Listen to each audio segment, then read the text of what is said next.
కేంద్ర హోం మంత్రి Amit Shah morphing video దేశవ్యాప్తంగా దుమారం రేపుతోంది. రిజర్వేషన్లపై అమిత్ షా మాట్లాడిన వీడియోను మాఫ్ చేశారు ఆగంతకులు. దాంతో అమిత్ షా వీడియో దేశవ్యాప్తంగా సోషల్ మీడియాలో వైరల్ అవుతోంది. వీడియోపై దేశవ్యాప్తంగా పలు రాష్ట్రాల్లో కేసులు నమోదయ్యాయి. హైదరాబాద్, ఢిల్లీలోనూ సైబర్ క్రైమ్ పోలీసులు కేసు నమోదు చేశారు.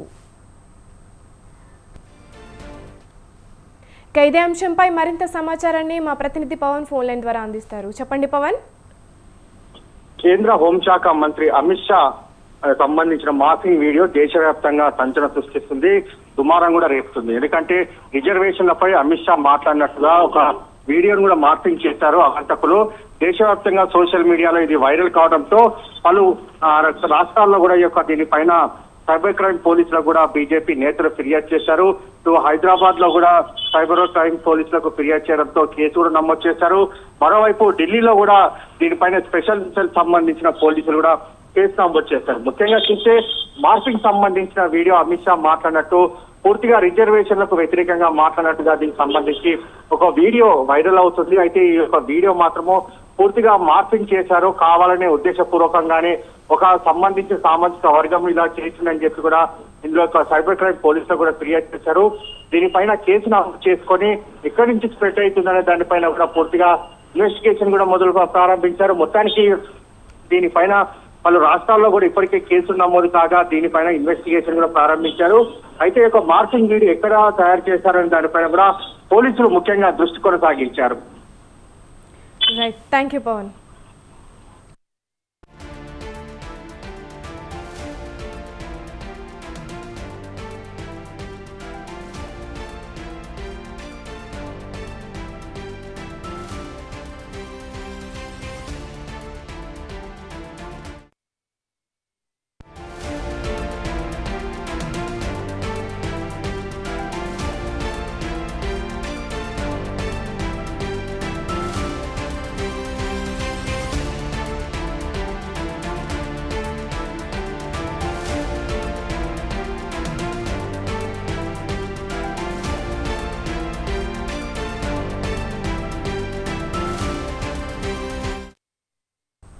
పార్లమెంట్ ఎన్నికల వేళ తెలంగాణకు బీజేపీ గాడిదగుడ్డు ఇచ్చిందని విమర్శిస్తూ వినూత్న ప్రచారం సాగించారు ఎమ్మెల్సీ ఎన్ఎస్యుఐ రాష్ట్ర అధ్యక్షుడు బల్మూరి వెంకట్. రాష్ట్రానికి రావాల్సిన నిధులు ఇవ్వకుండా అన్ని రకాలుగా అన్యాయం చేసిందని మండిపడ్డ బల్మూరి గాడిదగుడ్డు ఇచ్చిందని ఎద్దేవా చేస్తూ ప్రచారాన్ని సాగించారు. కేంద్రంలో ఉండి రాష్ట్రానికి ఏమీ చేయని బీజేపీకి మరోసారి ఓటు వేస్తే ఇంకా పెద్ద గాడిదగుడ్డు ఇస్తారు తప్ప అభివృద్ధి మాత్రం జరగదని ధ్వజమెత్తారు.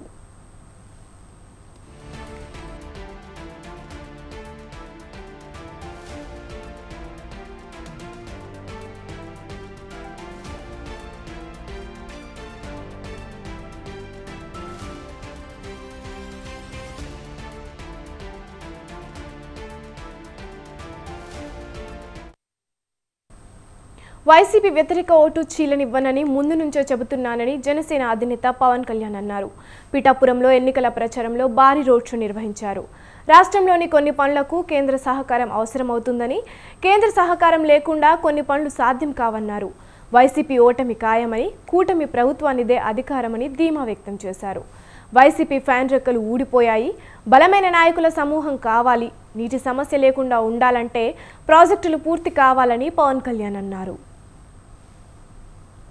మన నీటి ప్రాజెక్టులు ఆగిపోయినాయి, వాళ్ళు కూర్చోబెట్టి రివర్స్ టెండరింగ్ అని చెప్పి రకరకాల పిచ్చి పనులు చేశాడు జగన్. ఇవన్నీ మనం తిరిగి స్టార్ట్ చేసుకోవాలంటే కేంద్ర సహకారం లేకపోతే ఏ పనులు అవ్వం. నరేంద్ర మోదీ గారికి నేను వివరించాను, అమిత్ షా గారికి వివరించాను, నడ్డా గారికి, జాతీయ స్థాయి నాయకులందరికీ వివరించి మీరు రావాలి, మీరు మీ బ్లెస్సింగ్స్ కావాలి, మీ ఆశీర్వాదం కావాలి, కలిసి వెళ్తామంటే అందరూ వచ్చి మనస్ఫూర్తిగా ఈ రోజున అండగా నిలబడ్డారు. ఈ రోజున మనం చాలా బలంగా తీసుకెళ్దాం. మన కూటమి మీ దృష్టికి తీసుకొస్తున్నాం. మన కూటమి చాలా బలంగా ప్రభుత్వాన్ని ఏర్పాటు చేస్తున్నాం. వైసీపీ ఓడిపోతుంది, వైసీపీ అవినీతి కూటమిని బదులు పట్టేస్తున్నాం. ఇందాక దారిలో మన యువత ఆ ఫ్యాన్ ని బైక్ కట్టుకొని ఈడ్చుకుని వస్తా ఉన్నారు. 2 రెక్కలు దిగిపోయి ఉన్న ఒక్క రెక్కల్ని ఆ ఒక్క రెక్కని పట్టుకొని తీసుకొస్తున్నారు. అరటిపల్లి పక్క ప్రభుత్వాన్ని తీసి ఎలక్షన్ లో చట్టబట్టలో పడేద్దాం. మన కూటమి తెలుగుదేశం, జనసేన, భారతీయ జనతా పార్టీ ప్రభుత్వ కూటమిని మనకి స్థాపించుకుందాం. జగన్ ప్రభుత్వం మైనార్టీలను విస్మరించిందని విమర్శలు గుప్పించారు రాయదుర్గం అసెంబ్లీ టీడీపీ అభ్యర్థి కాల్వ శ్రీనివాసులు.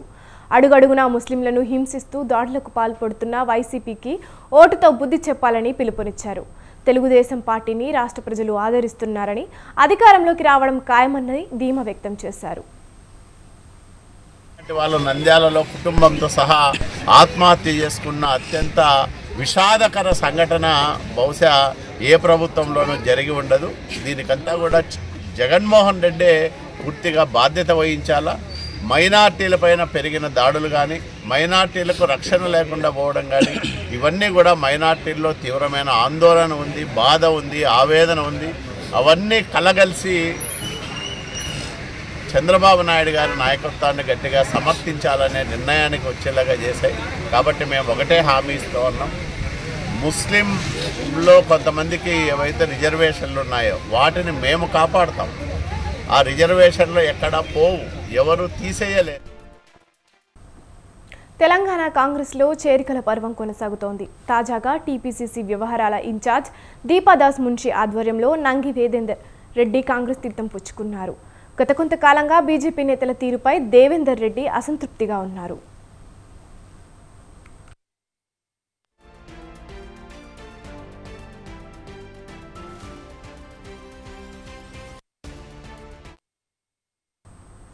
కాంగ్రెస్ ఎమ్మెల్సీ జీవన్ రెడ్డిపై ఎంపీ అరవింద్ తీవ్ర విమర్శలు చేశారు.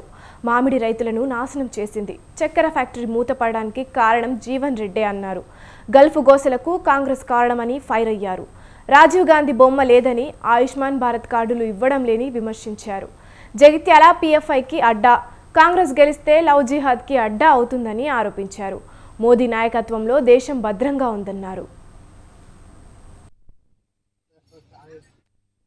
Narendra Modi national register of citizen తీసుకొని వస్తున్నాడు. వాళ్ళందరినీ కూడా బయటికి తరిమేయాలా. లేకపోతే ఇక్కడ ఉండి మన గుడుల వల్ల కొట్టుడు, బాంబులు పెట్టుడు, 10 ఏళ్ల నుంచి సీరియల్ బాంబు బ్లాస్ట్లు అవుతున్నాయి. అమ్మ, అంతకుముందు కాంగ్రెస్ ప్రభుత్వం ఉన్నప్పుడు నరేంద్ర మోడీ కంటే ముందు ప్రతి నెల ఒక సీరియల్ బాంబ్ బ్లాస్ట్ అవు, ప్రతి నెల ఒక టెర్రరిస్ట్ అటాక్ అవు. ఈ 10 ఏళ్ల నుంచి చూస్తున్నారా? చూస్తలేరు. నరేంద్ర మోడీ నాయకత్వంలో మన భద్రత, దేశ భద్రత ఎంత బాగుందో మీరు అందరు గమనించాలి. ఈ కాంగ్రెస్ వాడు వచ్చిందంటే లవ్ జిహాద్ అవుతుంది. లవ్ జిహాద్. మన అమ్మాయిలందరూ ఎత్తుకపోతున్నారు. వాళ్ళని తుర్కపోర వాళ్ళు వచ్చి మన అమ్మాయిలందరూ ఎత్తుకపోతున్నారు. ఆదిలాబాద్ పార్లమెంట్ నియోజకవర్గం ప్రజల నాడి నేతలకు అంతు చిక్కడం లేదు. దీంతో ఎంపీ అభ్యర్థులు చెంగుచాచి ఓట్లు అడుగుతున్నారు. ఇంకొకరు ఒక్క ఛాన్స్ ఇవ్వండి అంటూ ప్రాధేయపడుతున్నారు. మరో నేత అదే దారిలో ఓటర్లను ఒక్క ఛాన్స్ ఇవ్వమని వేడుకుంటున్నారు. ఆదిలాబాద్ ఎంపీ సెగ్మెంట్ ఎస్టీ రిజర్వేషన్గా మారిన తర్వాత ఏ పార్టీ రెండోసారి విజయాన్ని దక్కించుకోలేకపోయాయి. ఏ నాయకుడిని రెండోసారి విజయం సాధించిన దాఖలాలు కూడా లేవు. ఈ నేపథ్యంలో 3 ప్రధాన పార్టీల నేతలు ఒక్క ఛాన్స్ నినాదంతో ముందుకెళ్తున్నారు. ఆ 3 అభ్యర్థులు గెలుపే లక్ష్యంగా ప్రచారాలు చేస్తున్నారు.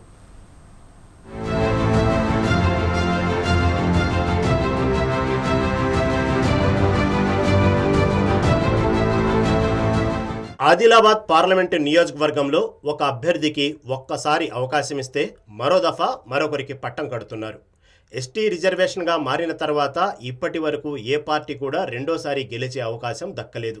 కొద్ది రోజుల్లో పార్లమెంట్ ఎన్నికలు జరగనున్నందున పాత సాంప్రదాయమే కొనసాగుతుందా లేక చరిత్ర మారుతుందా అన్నది సస్పెన్స్గా మారింది. 2009లో ఆదిలాబాద్ పార్లమెంటు నియోజకవర్గం ఎస్టీకి రిజర్వ్ అయ్యింది. అప్పటి నుంచి 3 సార్లు ఎన్నికలు జరగగా ఏ పార్టీ అభ్యర్థి కూడా రెండోసారి విజయం సాధించలేదు. 2009లో టీడీపీ నుంచి రాథోడ్ రమేష్, 2014లో టీఆర్ఎస్ నుంచి గోడెం నగేష్, 2019లో బీజేపీ నుంచి సోయం బాపురావు విజయం సాధించారు. ఒకసారి లంబాడ, 2 సార్లు ఆదివాసీ సామాజిక వర్గానికి చెందిన లీడర్లు ఎంపీలుగా గెలుపొందారు. ఈసారి మాత్రం 3 పార్టీల నుంచి ఆదివాసీలు బరిలోకి దిగడం మరింత ఉత్కంఠ రేపుతోంది.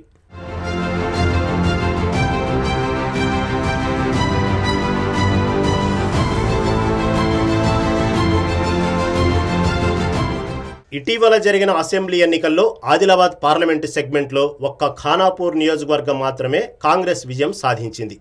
అయితే రాష్ట్రంలో కాంగ్రెస్ ప్రభుత్వం ఏర్పడడంతో రాజకీయ సమీకరణాలు పూర్తిగా మారిపోయాయి. జిల్లా చరిత్రలో మొదటిసారి కాంగ్రెస్ పార్టీ ఇక్కడ ఓ మహిళకు టికెట్ కేటాయించింది. ఈ నియోజకవర్గంలో CM Revanth Reddy special focus పెట్టడంతో పాటు ఇన్ఛార్జిగా మంత్రి సీతక్కకు బాధ్యతలు అప్పగించారు. దీంతో ఈసారి కాంగ్రెస్కు కలిసి వచ్చే అంశం ఉందని పలువురు అభిప్రాయపడుతున్నారు. మరోవైపు కొంగు చాచి అడుగుతున్న మీ ఆడబిడ్డనేనా నాకు ఒక్క అవకాశం ఇవ్వండి అంటూ కాంగ్రెస్ ఎంపీ అభ్యర్థి ఆత్రం సుగుణ ఓటర్లను వేడుకుంటున్నారు. కాంగ్రెస్ లీడర్లు సైతం కాంగ్రెస్కు ఒక్క అవకాశం ఇవ్వండి అనే నినాదంతో గడప గడపకు తిరుగుతున్నారు.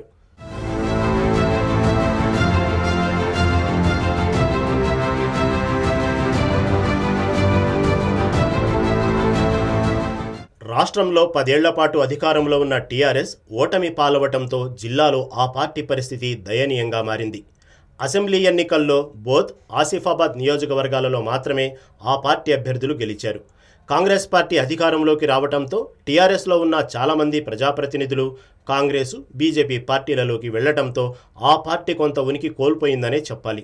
ఆ పార్టీ తరపున పార్లమెంటు బరిలో ఆత్రం సక్కును నిలిపారు. అయితే ఇప్పుడున్న పరిస్థితుల్లో బీఆర్ఎస్ తన ఉనికి కాపాడుకునేందుకే శ్రమించాల్సి వస్తుందని సర్వత్రా వినిపిస్తున్నమాట. ఒకవేళ పార్లమెంట్ ఎన్నికల్లో ఓడిపోతే పూర్తి స్థాయిలో బీఆర్ఎస్ తుడిచిపెట్టుకోపోవడం ఖాయమని క్యాడర్లో పెద్ద చర్చ జరుగుతోంది. అయితే 10 ఏళ్ల కాలంలో కేసీఆర్ ప్రభుత్వం చేసిన అభివృద్ధి, సంక్షేమ పథకాలను వివరిస్తూ బస్సు యాత్రతో ప్రజల్లోకి వెళుతున్నారు టీఆర్ఎస్ శ్రేణులు. ఆత్రం సక్కుకు ఒక్క ఛాయిస్ ఇవ్వండి అంటూ ప్రజల మద్దతు కూడగడుతూ ముందుకు వెళుతున్నారు.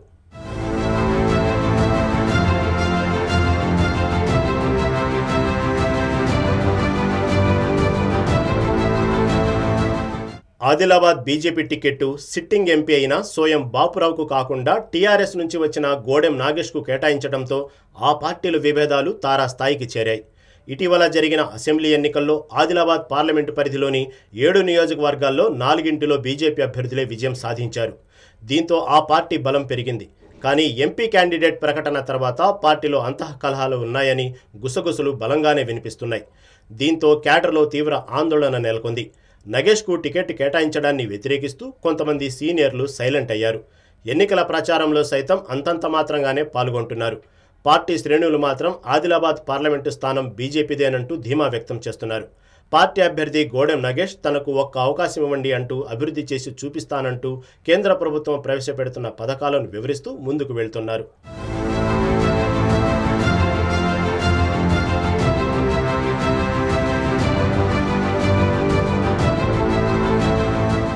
మొత్తం మీద 3 ప్రధాన పార్టీల అభ్యర్థులు ఒక్క ఛాన్స్ నినాదంతో ప్రజల ముందుకు వెళ్తున్నారు. మరి అభ్యర్థుల సెంటిమెంట్ వర్కౌట్ అవుతుందా? నేతల ఒక్క ఛాన్స్ మాత్రం ఎంత మేరకు పనిచేస్తుందో, ఓటరు ఎవరికి పట్టం కడతారో ఎలక్షన్ వరకు వేచి చూడాల్సిందే.